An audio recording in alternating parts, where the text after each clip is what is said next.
well, I was on Stuck in Florida SOS last night, Facebook group, and I saw what looked to be a good recovery out here in Plant City. Plant City is only like 22 miles from Tampa, so this is one of the closest ones I've done yet.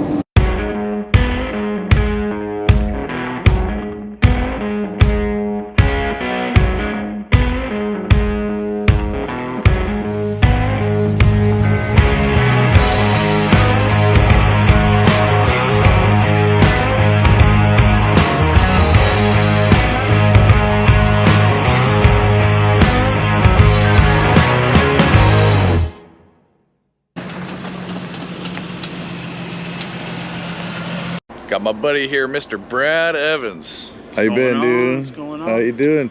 Long time no see. He's actually sponsored by Rhino too. Joke out here. So this guy's actually stuck in his own yard. He's got a nice piece of land out here. It's not the first time, and I'm sure it's not the last time. Dude, check this thing out. It's not something you see every day. That is too cool. Look at that back end, man. It's like an old classic car. What year did you say it is? It's a 55 or something? 1959 Lake and Sea. 1959. You can tell it's from that era, man. They were big on the fins, you know, all the old Cadillacs, and that is too cool. Yeah. You see her back there, camouflaged in, hiding. Backyard with my friends, and then the Jeep got stuck. Now we're here. You know, and I went that way perfectly fine. Went right through it, easy. I barely even had to touch 3,000 RPMs. Coming back, I just took it too slow, and then it just sank. That was all she wrote. I should have just put it in second gear and just floored it. Went with it. It didn't look bad until you saw that one tire. Yeah. And that's what broke the drive shaft.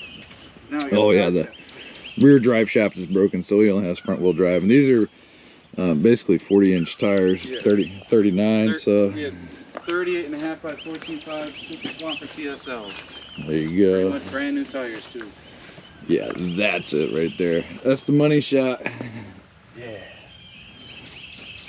He said he traded a '92 Lincoln Town Car for this thing. I think he got the better end of the deal. Oh yeah. Good. So I'm thinking we're gonna hit it from this side, mostly because he has a trailer hitch that we can use as a tow point, and then do what we always do, put a Jeep right here and then a Jeep right here, and then I can turn around and anchor to these trees. It's a little swampy, but this is harder than what's over there. Still a little soft. There's always the chance of one of the recovering vehicles gets stuck, but it wouldn't be nearly as bad as that thing. So, well, alrighty, we'll get the Jeeps back here and get this thing out.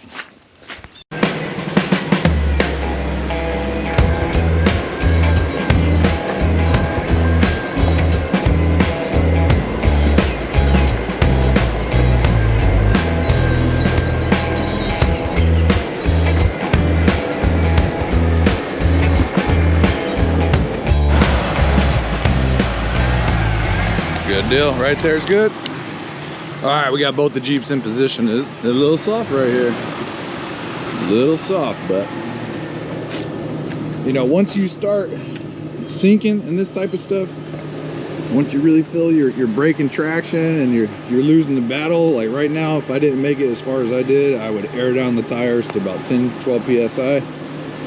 That would give me a far better advantage getting through this type of stuff. But once you get like that and you know you're done, even if you're aired down or whatever the situation may be, then just stop, you know, stop. Don't keep spinning the tires. The more you sink when you're spinning the tires, all you're doing is going down instead of going forward. We're gonna do the same as we always do. I'm gonna run 2 tree savers. Got me a brand new one right there. Look at that, buddy. This one's starting to get a little worn out. She's a little old. Who knows how many pulls it has on it. Still got some life left in it, but it's getting time to replace it. So we got 2 tree savers. I'm gonna do 2 snatch blocks. Right, here's one. Another one. Then we're gonna need 2 D-rings with that. We're also going to need the hitch shackle for his back bumper, and another D-ring. I'll show you how we hook this up. It's the difference between synthetic line and steel line. I've already got mine out. He's still fighting with his. That's the only benefit to synthetic, in my opinion.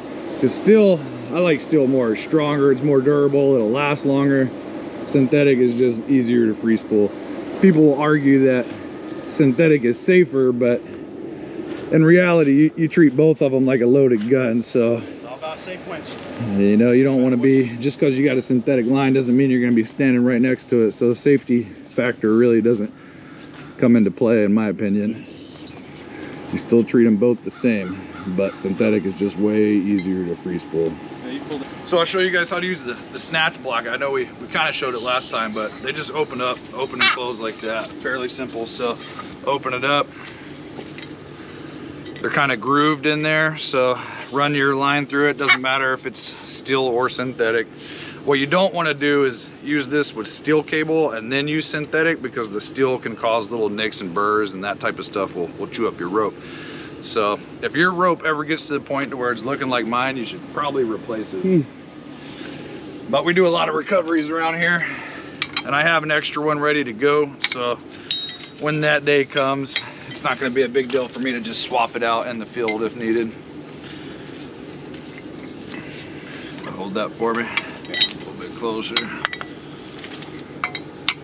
Slide the pen. Another thing with these D-rings, right? So if this is seated, that's how it's going to be its strongest. Most people say to back it out. The only reason you want to back it out is just so it's easier to get loose next time. But if you're worried about max brake strength, you want that pin seated all the way flush against the ring. But in this one, we're not going to use max brake strength, so we're going to back it out just a little bit, so that way I can easily get it out when I'm done. Yep. All right, well, we knew the drive shaft was broken, and we didn't realize which way it was, if it was broken at the diff or the transfer case.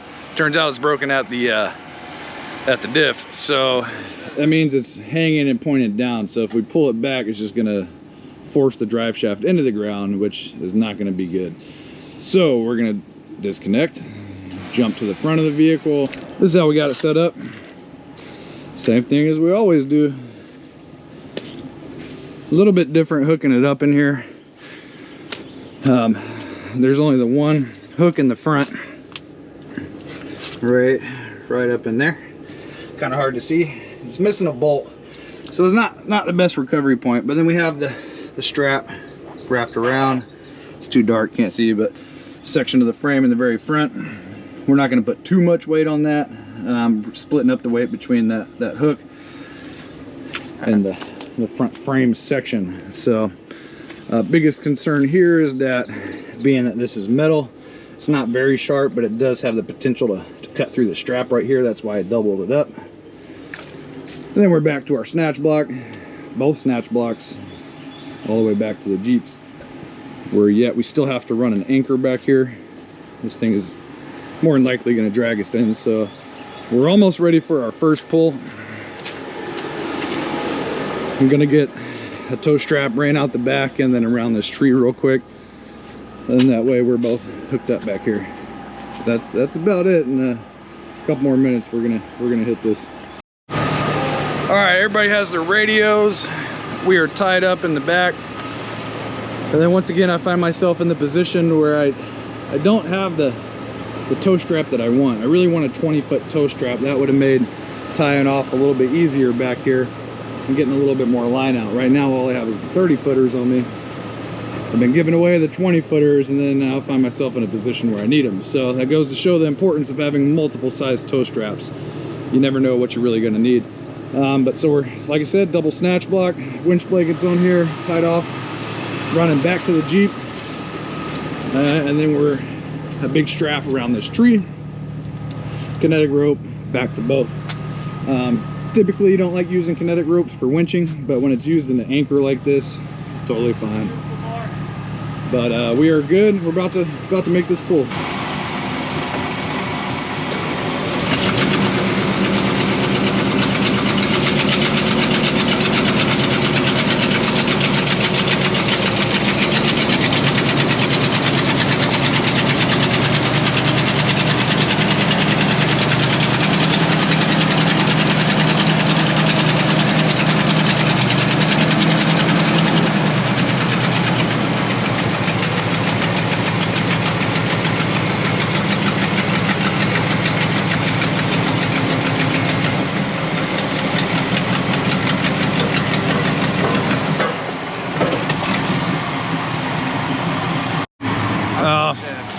So here's the damage.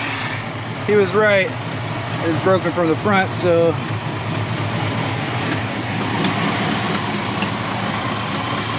yeah, how we're looking under here.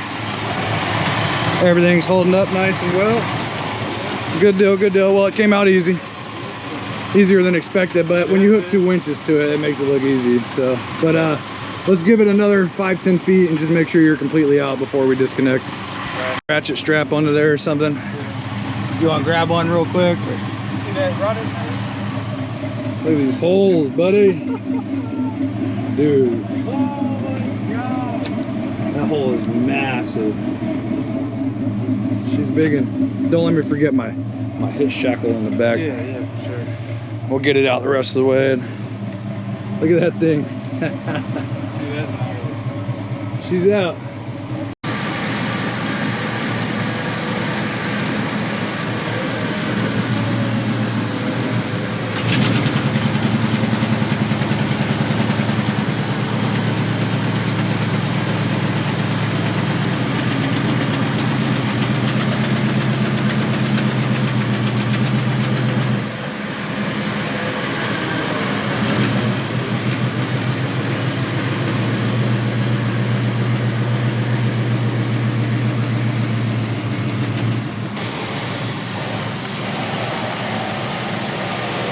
We're gonna let Brad just go ahead and winch in the rest of it. It's fairly easy from here.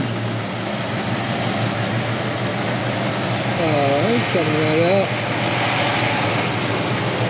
Yeah, he's spooling up. His line is staying nice and neat in there, so that works out perfect. I'm just keeping mine out of the way.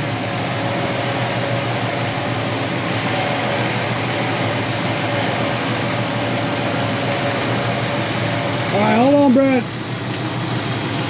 It looks like right after I said that, it started to get bound up on this side. So yeah, just almost touching.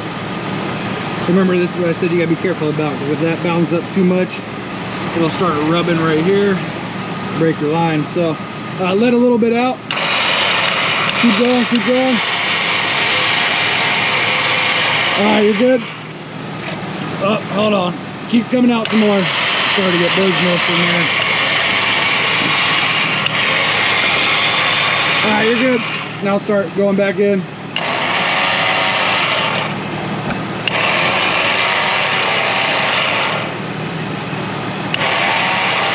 Get it over to this side.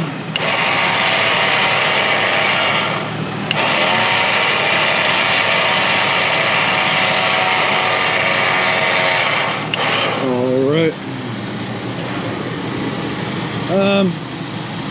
You only got a couple more feet, so go ahead.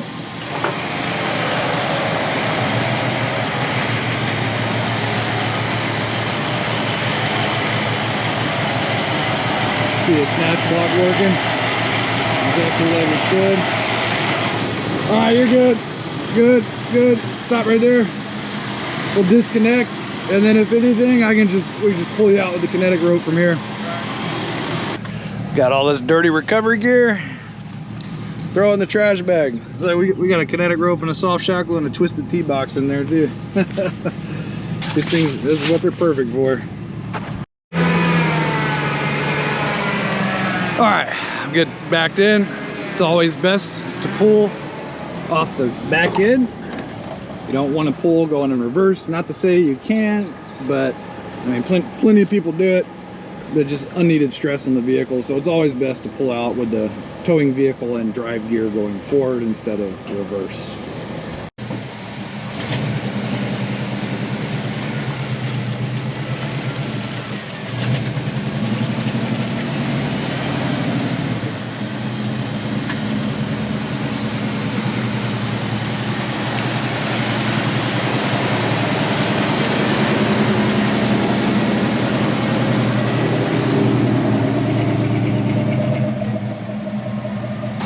Successful recovery mission like always. Big shout out to Brad. Came clutch, helped me out.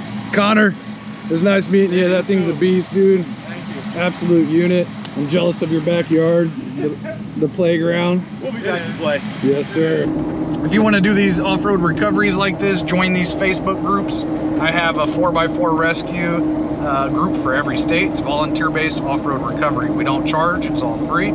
Search your state name with 4x4 rescue at the end. If it doesn't pop up, then let me know. I'll drop the link in the comments. Also, we partnered with offroadportal.org. If you don't use Facebook or social media that much, go to offroadportal.org. We do the same thing. We network all together, and then they can post on your behalf in the Facebook groups. And as always, if you want any of the equipment that you see me use, go to rhinousainc.com. We do get a 10% discount with the code 4x4 rescue. We have all of this stuff: kinetic ropes, snatch blocks, axle straps, hitch shackles, ratchet straps, soft shackles. I mean, you name it, we probably have it. And then for this video, we are going, let me think, I don't know what we want to give away. I think we're going to give away a pair of super shackles this time. So, the 70,000 pound super shackles, available in green or black. You get one pair. All you have to do is be a subscriber and comment on this video. If you made it this far, thanks for watching, and until next time.